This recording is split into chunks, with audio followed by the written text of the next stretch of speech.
પાંચમો સ્કંદ 14મો અધ્યાય ભવાટવીનું સ્પષ્ટીકરણ। શ્રી સુખદેવજી કહે છે, હે રાજન, દેહના અભિમાની જીવો વડે સત્વ વગેરે ગુણોના ભેદથી શુભ અશુભ અને મિશ્ર એટલે કે શુભાશુભ એ 3 પ્રકારના કર્મો થતા રહે છે। તે કર્મો દ્વારા જ નિર્માયેલો અનેક પ્રકારના શરીરો સાથે થતો સંયોગ વિયોગ વગેરે રૂપે જે અનાદિ સંસાર જીવોને પ્રાપ્ત થાય છે તેના અનુભવના 6 દ્વાર છે, મન અને 5 જ્ઞાનેન્દ્રિયો। તેમને આધીન થઈને આ જીવ સમૂહ માર્ગ ભૂલીને ભયંકર જંગલમાં ભટકતો રહીને ધનના લોભી વણઝારાઓની જેમ પરમ સમર્થ ભગવાન વિષ્ણુને આશ્રિત રહેનારી માયાની પ્રેરણાથી ભયાનક જંગલ જેવા દુર્ગમ માર્ગે ચડીને સંસારરૂપી વનમાં જઈ પહોંચે છે। આ વન સ્મશાન જેવું અત્યંત અશુભ છે। આમાં ભટકતા જીવે પોતાના શરીરથી કરાયેલા કર્મોનું ફળ ભોગવવું પડે છે। અહીં અનેક વિઘ્નોને કારણે તેને પોતાના કાર્ય વ્યાપારમાં સફળતા મળતી નથી, તો પણ આ જીવ તેના શ્રમનું શમન કરનારા શ્રી હરિ અને ગુરુદેવના ચરણકમળોના મકરંદના મધના રસિક ભક્તોરૂપી ભમરાઓના માર્ગને અનુસરતો નથી। આ સંસારરૂપી વન એટલે કે ભવાટવીમાં મન સહિત 6 ઇન્દ્રિયો જ પોતાના કર્મોની દૃષ્ટિએ લૂંટારાઓ જેવી છે। મનુષ્ય ઘણું બધું કષ્ટ વેઠીને જે ધન કમાય છે તેનો ઉપયોગ ધર્મમાં થવો જોઈએ। તે જ ધર્મ જો સાક્ષાત ભગવાન પરમ પુરુષની આરાધનાના રૂપે થાય છે તો તે પરલોકમાં નિઃશ્રેષનો હેતુ થાય છે એમ બતાવવામાં આવ્યું છે। પરંતુ જે મનુષ્યનો બુદ્ધિરૂપી સાથી વિવેકહીન હોય છે અને મન વશમાં હોતું નથી, તેના તે ધર્મના ઉપયોગ માટેના ધનને આમ મન સહિત 6 ઇન્દ્રિયો દર્શન, સ્પર્શ, શ્રવણ, સ્વાદ, ઘ્રાણ, સંકલ્પ, વિકલ્પ અને નિશ્ચય એ વૃત્તિઓ વડે ગૃહસ્થોચિત વિષય ભોગોમાં ફસાવીને એવી રીતે લૂંટી લે છે કે જેમ બેમાન સરદારનું અનુગમન કરનારા તેમજ અસાવધાન વણઝારાઓના ટોળાના ધનને ચોર લૂંટારાઓ લૂંટીને લઈ જાય છે। એટલું જ નહીં, તે સંસાર વનમાં રહેતા તેના કુટુંબીઓ કે જેઓ નામથી તો પત્ની, પુત્ર વગેરે કહેવાતા હોય છે, પણ જેમના કર્મો સાક્ષાત વરુઓ અને ગીધો જેવા હોય છે, તે અર્થોલોલુપ એટલે કે ધનના લાલચુ કુટુંબીઓના ધનને પણ તેમની ઈચ્છા નહીં હોવા છતાંય તેના જોતા જ એવી રીતે ઝૂંટવીને લઈ જાય છે કે જેમ વરુઓ ભરવાડોથી સુરક્ષિત ઘેટાઓને ઉપાડી લઈ જાય છે। જેમ ખેતરના કોઈ બીજને જો અગ્નિથી બાળી નાખવામાં આવ્યા ન હોય તો દર વર્ષે ખેડી નાખવા છતાં પણ ખેતી એટલે કે વાવણીનો સમય આવતા તે ખેતર ફરી પાછું ઝાડ ઝાંખરા, વેલા, ઘાસ વગેરેથી ગીચ થઈ જાય છે, તેવી જ રીતે આ ગૃહસ્થાશ્રમ પણ કર્મોની ભૂમિ છે। એમાં પણ કર્મોનો સર્વથા ઉચ્છેદ ક્યારેય થતો નથી, કારણ કે આ ઘર ગૃહસ્થી કામનાઓનો પટારો છે। ગૃહસ્થાશ્રમમાં આસક્ત થયેલી તે વ્યક્તિના ધનરૂપ બાહ્ય પ્રાણોને ડાંસ અને મચ્છરો જેવા નીચ મનુષ્યોથી તથા શલભ એટલે કે તીડ, શુકંત એટલે પક્ષી, ચોર, ઉંદર વગેરેથી હાનિ પહોંચતી રહે છે। ક્યારેક આ માર્ગમાં ભટકતી આ વ્યક્તિ અવિદ્યા, કામના અને કર્મોથી કલુષિત થયેલા પોતાના મનથી દ્રષ્ટિદોષને કારણે ગંધર્વનગર જેવા અસત મિથ્યા એવા આ મર્ત્યલોકને સત્ય સમજવા લાગે છે। પછી ખાવું પીવું અને સ્ત્રી સમાગમ વગેરે વ્યસનોમાં ફસાઈને મૃગજળમાં જેવા મિથ્યા અસત વિષયો તરફ દોડવા લાગે છે। ક્યારેક બુદ્ધિના રજોગુણથી પ્રભાવિત થવાથી તમામ અનર્થોના મૂળ અગ્નિના મળરૂપ સુવર્ણને જ સુખનું સાધન સમજીને તેને પામવા માટે આતુર થઈને એવી રીતે દોડાદોડ કરવા લાગે છે કે જેમ વનમાં ઠંડીથી થરથરતો માણસ આગ માટે વ્યાકુળ થઈને ઉલ્મુક પિશાચ એટલે કે આજ્ઞા વેતાળ ભણી તેને આગ માની દોડે છે। ક્યારેક આ શરીરને જીવિત રાખનાર ઘર, અન્ન, જળ, ધન વગેરેમાં અભિનિવેશ કરીને આ સંસારરૂપી વનમાં અહીં તહીં દોડધામ કરતો રહે છે। ક્યારેક આંધીની જેમ આંખોમાં ધૂળ ભરી દેનારી સ્ત્રી એટલે કે પત્ની ખોળામાં બેસાડી લે છે તો તત્કાળ પ્રેમાંધ બની જઈને સત્પુરુષોની મર્યાદાનો પણ વિચાર કરતો નથી। તે સમયે આંખોમાં રજોગુણની ધૂળ ભરાઈ જવાથી બુદ્ધિ એવી મલિન થઈ જાય છે કે પોતાના કર્મોના સાક્ષી દિશાઓના દેવતાઓને પણ વિસારે પાડી દે છે। ક્યારેક આપોઆપ જ એકાદ વાર વિષયોનું મિથ્યાપણું જાણી લેવા છતાં પણ અનાદિકાળથી શરીરમાં આત્મબુદ્ધિ રહેવાથી વિવેક બુદ્ધિ નષ્ટ થઈ જવાને કારણે રણમાંના મૃગજળ જેવા વિષયો તરફ જ પાછો દોડવા લાગે છે। ક્યારેક પ્રત્યક્ષ બોલનારા ઘુવડ જેવા શત્રુઓની અને પરોક્ષપણે બોલનારા તમરાઓ જેવા રાજાની અત્યંત કઠોર તેમજ દિલને દજાડનારી ભયાવહ ધાકધમકીથી તેના કાન અને મનને ઘણી વેદના થાય છે. પૂર્વે કરેલા પુણ્યો ક્ષીણ થઈ જવાથી આ જીવતો જ મરેલો એટલે કે મરદા જેવો થઈ જાય છે અને જેઓ કારસ્કર, કાકતુંડ વગેરે ઝેરી ફળોવાળા પાપ વૃક્ષો એવા જ પ્રકારની દૂષિત વેલીઓ અને ઝેરી કૂવાઓ જેવા છે તથા જેમનું ધન આ લોક અને પરલોક બંને માટે કામમાં આવતું નથી અને જેઓ જીવિત હોવા છતાં શબવત છે તેવા કૃપણ મનુષ્યોનો આશ્રય લે છે. ક્યારેક અસત એટલે કે દુષ્ટ મનુષ્યોના સંગથી બુદ્ધિ બગડી જવાને કારણે સૂકી નદીમાં પડીને દુઃખી થયા જેવા એ લોકો અને પરલોકમાં દુઃખ આપનારા પાખંડમાં જઈ પડે છે. બીજાઓને સતાવવાથી એને જ્યારે અન્ન પણ મળતું નથી ત્યારે એ પોતાના સગા પિતા અને પુત્રોને અથવા જેમની પાસે પિતા પુત્ર વગેરેનું એક તણખલું પણ જોઈએ છે તેમને ફાડી ખાવા તત્પર બની જાય છે. ક્યારેક પ્રિય વિષયો વિનાના અને પરિણામે દુઃખમય લાગતા ઘરમાં દાવાનળની જેમ જઈ પહોંચે છે તો ત્યાં ઇષ્ટજનોનો વિયોગ વગેરેથી તેના શોકની આગ ભભૂકી ઉઠે છે. તેનાથી સંતપ્ત થઈને તે ઘણો જ ખિન્ન થવા લાગે છે.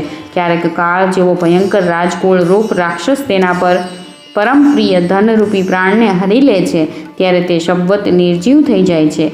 ક્યારેક મનોરથના પદાર્થો જેવા અત્યંત મિથ્યા પિતામહ વગેરે સંબંધોને સત્ય માનીને તેમના સહવાસથી સ્વપ્નવત ક્ષણિક સુખ અનુભવે છે. ગૃહસ્થાશ્રમ માટે જે કર્મવિધિનો ઘણો વિસ્તાર કરવામાં આવ્યો છે તેનું અનુષ્ઠાન કોઈ પર્વતના કપરા ચઢાણ જેવું છે. લોકોને તે તરફ પ્રવૃત્તિ કરતા જોઈને તેમની દેખાદેખીથી જ્યારે આ પણ અનુષ્ઠાન પૂરું કરવાનો પ્રયત્ન કરે છે ત્યારે જાત જાતની મુશ્કેલીઓથી કલેશ પામીને કાંટા અને કાંકરાથી ભરેલી ભૂમિમાં જે પહોંચેલી વ્યક્તિની જેમ દુઃખી થઈ જાય છે. ક્યારેક પેટની અસહ્ય આગથી અધીરો થઈને પોતાના કુટુંબ પર ગુસ્સે થાય છે. પછી જ્યારે નિંદ્રારૂપ અજગરની ચુંગાલમાં ફસાઈ જાય છે ત્યારે અજ્ઞાનરૂપ ઘોર અંધકારમાં ડૂબીને સૂના વનમાં ફેંકી દીધેલા મરદા જેવો સૂતેલો પડી રહે છે. તે સમયે તેને કોઈ વાતનું ભાન રહેતું નથી. ક્યારેક દુર્જનો રૂપી કરડનારા દંશ દેનારા જીવ એટલા કરડે છે, તિરસ્કાર કરે છે કે જેમના વડે આ બીજાઓને કરડતો હતો એના તે ગર્વરૂપી દાંત તૂટી જાય છે. ત્યારે આને અશાંતિને કારણે ઊંઘ પણ આવતી નથી તથા મર્મ વેદનાને કારણે ક્ષણે ક્ષણે વિવેક શક્તિ ક્ષીણ થતી રહેવાથી અંતે આંધળાની જેમ આ નરકરૂપ અંધારા કૂવામાં જઈ પડે છે. ક્યારેક વિષય સુખરૂપ મધુ બિંદુઓને ખોળતો આ જ્યારે છાના છાપના પરસ્ત્રી કે પરધનને તફડાવવા ઈચ્છે છે ત્યારે તેમના સ્વામીઓ કે રાજાના હાથે માર્યો જઈને એવા નરકમાં જઈ પડે છે કે જેનો કોઈ પાર પત્તો નથી. આથી જ એવું કહેવાય છે કે પ્રવૃત્તિ માર્ગમાં રહીને કરેલા લૌકિક અને વૈદિક બંને પ્રકારના કર્મો જીવને સંસારની જ પ્રાપ્તિ કરાવે છે. જો કોઈ રીતે રાજા વગેરેના બંધનમાંથી આ છૂટી પણ જાય તો અન્યાયથી અપહરણ કરેલ તે સ્ત્રી કે ધનને દેવદત્ત નામની કોઈ બીજી વ્યક્તિ છીનવી લે છે અને તેની પાસેથી વળી વિષ્ણુમિત્ર નામની કોઈ ત્રીજી વ્યક્તિ આંચકી લે છે. આ પ્રમાણે તે ભોગો એક મનુષ્ય પાસેથી બીજા મનુષ્ય પાસે જતા રહેતા હોય છે, એક ઠેકાણે ઠરીને રહેતા નથી. ક્યારેક ક્યારેક ઠંડી, વાવાઝોડું વગેરે આદિ દૈવિક, આદિ ભૌતિક અને આધ્યાત્મિક અનેક દુઃખોની પરિસ્થિતિઓનું નિવારણ કરવામાં સમર્થ નહીં હોવાથી આ અપાર ચિંતાઓને કારણે ઉદાસ થઈ જાય છે. ક્યારેક પરસ્પર આપ-લેનો વ્યવહાર કરતી વખતે કોઈ બીજાનું થોડું સરખું પૈસાભાર અથવા એનાથી પણ ઓછું ધન ચોરી લે છે તો આ બેઈમાનીને કારણે તેની સાથે વેર બંધાઈ જાય છે. હે રાજન, આ માર્ગમાં અગાઉ કહ્યા તે વિઘ્નો ઉપરાંત સુખ, દુઃખ, રાગ, દ્વેષ, ભય, અભિમાન, પ્રમાદ, ઉન્માદ, શોક, લોભ, મોહ, મત્સર, ઈર્ષ્યા, અપમાન, ભૂખ, તરસ, આદિ, વ્યાધિ, જન્મ, જરા એટલે કે વૃદ્ધત્વ, મૃત્યુ વગેરે બીજા પણ અનેક વિઘ્નો છે. આ વિઘ્ન પ્રચુર માર્ગમાં આ રીતે ભટકતો જીવ કોઈ વખત દેવમાયારૂપી સ્ત્રીના બાહુપાશમાં પડીને વિવેકહીન થઈ જાય છે ત્યારે તેના માટે વિહારગૃહ વગેરે બનાવવાની ચિંતાથી ગ્રસ્ત રહે છે તથા તેના આશ્રયે રહેનારા પુત્ર, પુત્રી અને અન્ય બીજી સ્ત્રીઓના મીઠા મીઠા બોલ, દ્રષ્ટિ એટલે કે નેત્ર કટાક્ષ અને ચેષ્ટાઓમાં આસક્ત થઈને તેમનામાં જ ચિત્ત ફસાઈ જવાથી તે ઇન્દ્રિયોનો દાસ અપાર અંધકારમય નરકોમાં પડે છે. કાળચક્ર સાક્ષાત ભગવાન વિષ્ણુનું આયુધ છે. તે પરમાણુથી માંડીને દ્વિપ્રાર્ધ સુધીના પળ, ઘડી વગેરે અવયવોથી યુક્ત છે. તે નિરંતર સાવધાન રહીને ઘૂમતું રહે છે. જલ્દી બદલાતી બાળપણ, યૌવન વગેરે અવસ્થાઓ જ તેની ગતિ છે. તેના વડે તે બ્રહ્માથી માંડીને ક્ષુદ્ર, અતિક્ષુદ્ર, તણખલા સુધીના બધા જ ભૂત પ્રાણી પદાર્થોનો નિરંતર સંહાર કરતું રહે છે. તેની ગતિમાં કોઈ પણ અડચણ ઊભી કરી શકતું નથી. તેનો ભય રાખવા છતાં પણ જેમનું આ કાળચક્ર નિજી આયુધ છે, તે સાક્ષાત ભગવાન યજ્ઞપુરુષની આરાધના છોડીને આ મંદ બુદ્ધિનો મનુષ્ય પાખંડીઓના ચક્કરમાં પડીને તેમના કંક, ગીધ, બગ અને બટેર જેવા આજ શાસ્ત્રોએ બહિષ્કૃત કરેલા દેવતાઓનો આશ્રય લે છે કે જેમનો માત્ર વેદ બહારના અપ્રામાણિક આગમ શાસ્ત્રોએ જ ઉલ્લેખ કર્યો છે. આ પખંડીઓ તો પોતે જ છેતરાયેલા છે. જ્યારે આ પણ તેમની છેતરપિંડીમાં ભેરવાઈને દુઃખી થાય છે ત્યારે બ્રાહ્મણોનું શરણ લે છે. પરંતુ ઉપનયન સંસ્કાર પછીના શ્રુતિ, સ્મૃતિ, કથિત કર્મોથી ભગવાન યજ્ઞપુરુષની આરાધના કરવી વગેરે તેમાંના બ્રાહ્મણોના જે શાસ્ત્રોક્ત આચરણ છે તે તેને સારા લાગતા નથી. તેથી વેદોક્ત આચરણોને અનુકૂળ શુદ્ધિ પોતાનામાં નહીં હોવાને કારણે આ કર્મો વિનાના શુદ્ર કુળમાં પ્રવેશે છે કે જેનો સ્વભાવ વાનરોની જેમ કેવળ કુટુંબનું પોષણ અને સ્ત્રીનું સેવન કરવું એ જ છે. ત્યાં કોઈ રોકટોક વિના સ્વચ્છંદ વિહાર કરવાથી આની બુદ્ધિ અત્યંત દીન થઈ જાય છે અને એકબીજાના મુખ જોવા વગેરે વિષય ભોગોમાં ફસાઈને આને પોતાના મૃત્યુકાળનું પણ સ્મરણ થતું નથી. વૃક્ષોની જેમ જેમનું ફળ લૌકિક સુખ જ છે તેવા ઘરોમાં જ સુખ માનીને વાનરોની જેમ પત્ની, પુત્ર વગેરેમાં આસક્ત થઈને આ પોતાનો સઘળો સમય મૈથુન વગેરે વિષય ભોગોમાં જ વિતાવી દે છે. આ પ્રમાણે પ્રવૃત્તિ માર્ગમાં અવરોધાયેલો સુખ દુઃખ ભોગવતો આ જીવ રોગરૂપી પર્વત ગુફામાં ફસાય છે અને તેમાં રહેતા મૃત્યુરૂપી હાથીથી ડરતો રહે છે. ક્યારેક ઠંડી એટલે કે હિમપાત, વાવાઝોડું વગેરે અનેક પ્રકારના આધિદૈવિક, આધિભૌતિક અને આધ્યાત્મિક દુઃખોનું નિવારણ કરવામાં અસફળ થાય છે. ત્યારે તે સમયે વિષયોની અપાર ચિંતાથી આ જીવ ખિન્ન બની જાય છે. ક્યારેક પરસ્પર ખરીદ વેચાણ વગેરે વ્યાપાર કરતાં ઘણી કંજુસાઈ કરવાથી આને થોડુંક ધન મળી જાય છે. ક્યારેક ધનનો નાશ થવાથી જ્યારે આની પાસે સૂવા, બેસવા, ખાવા વગેરેની કોઈ સામગ્રી રહેતી નથી ત્યારે પોતાના અભિપિત ભાગો નહીં મળવાથી આ તેમને ચોરી વગેરે હીણા ઉપાયોથી મેળવવાનો નિશ્ચય કરે છે. આને લીધે આણે જ્યાંને ત્યાં બીજાઓના હાથે ઘણું અપમાનિત થવું પડે છે. આ પ્રમાણે ધનની આસક્તિથી પરસ્પર વેરભાવ વધી જવાથી પણ આ પોતાની પૂર્વ વાસનાઓથી વિવશ થઈને પરસ્પર લગ્ન વગેરે સંબંધ બાંધતો અને તોડતો રહે છે.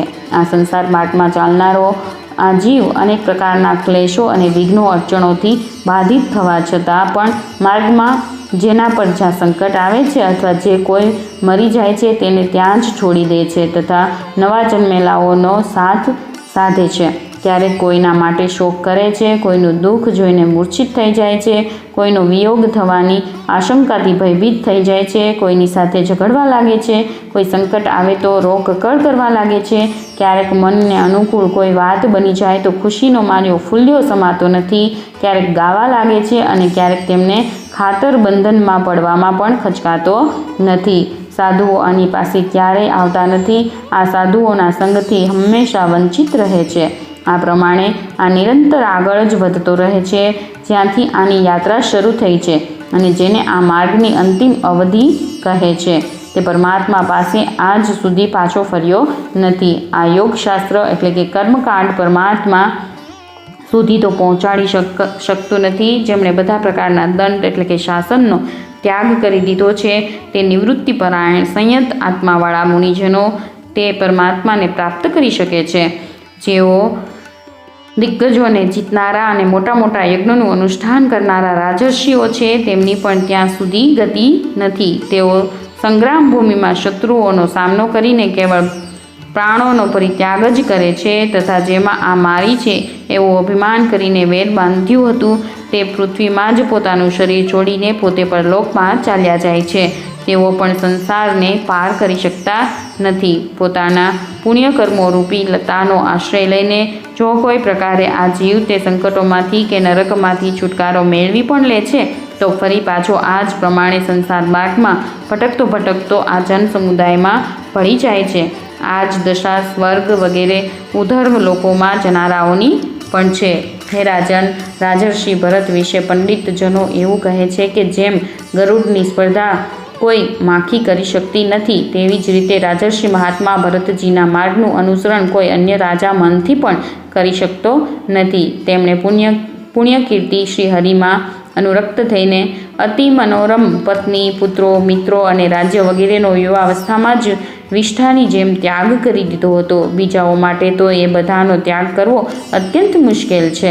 તેમણે ત્યજી દેવામાં અતિ મુશ્કેલ એવા પૃથ્વી, પુત્રો, સ્વજનો, સંપત્તિ અને પત્નીની તથા જેના માટે મોટા મોટા દેવતાઓ પણ કરતા રહે છે, પણ જે પોતે તેમના પ્રત્યે દયા દૃષ્ટિ કરવા તેમના પર દૃષ્ટિપાત કરતી રહે છે, તે લક્ષ્મીની પણ લેશ માત્ર ઈચ્છા કરી નહીં.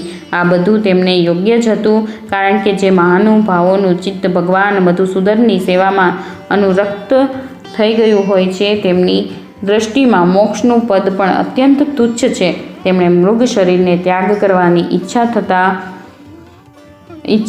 થતાં ઊંચા અવાજે કહ્યું હતું કે ધર્મનું રક્ષણ કરનારા, ધર્મના અનુષ્ઠાનમાં નિપુણ, યોગ વડે જાણી શકનારા, સાંખ્ય યોગના પ્રતિપાદ્ય, પ્રકૃતિના અધીશ્વર, યજ્ઞમૂર્તિ, સર્વ અંતર્યામી શ્રી હરિને નમસ્કાર છે. હે રાજન, રાજર્ષિ ભરતના પવિત્ર ગુણો અને કર્મોની ભક્તજનો પણ પ્રશંસા કરે છે. તેમનું આ ચરિત્ર ઘણું કલ્યાણકારી, આયુષ્ય અને ધનની વૃદ્ધિ કરનારું, લોકમાં એટલે કે સંસારમાં સુયશ વધારનારું અને અંતે સ્વર્ગ તથા મોક્ષ મેળવી આપનારું છે. જે મનુષ્ય આ ચરિત્ર સાંભળે છે અથવા સંભળાવે છે અને આનું અભિનંદન કરે છે, તેની સઘળી કામનાઓ આપમેળે જ પૂર્ણ થઈ જાય છે. બીજાઓ પાસેથી તેણે કશું જ માંગવું પડતું નથી. 5મા સ્કંદ અંતર્ગત ભરત ઉપાખ્યાનમાંનો પારોક્ષ્ય વિવરણ નામનો 14મો અધ્યાય સમાપ્ત.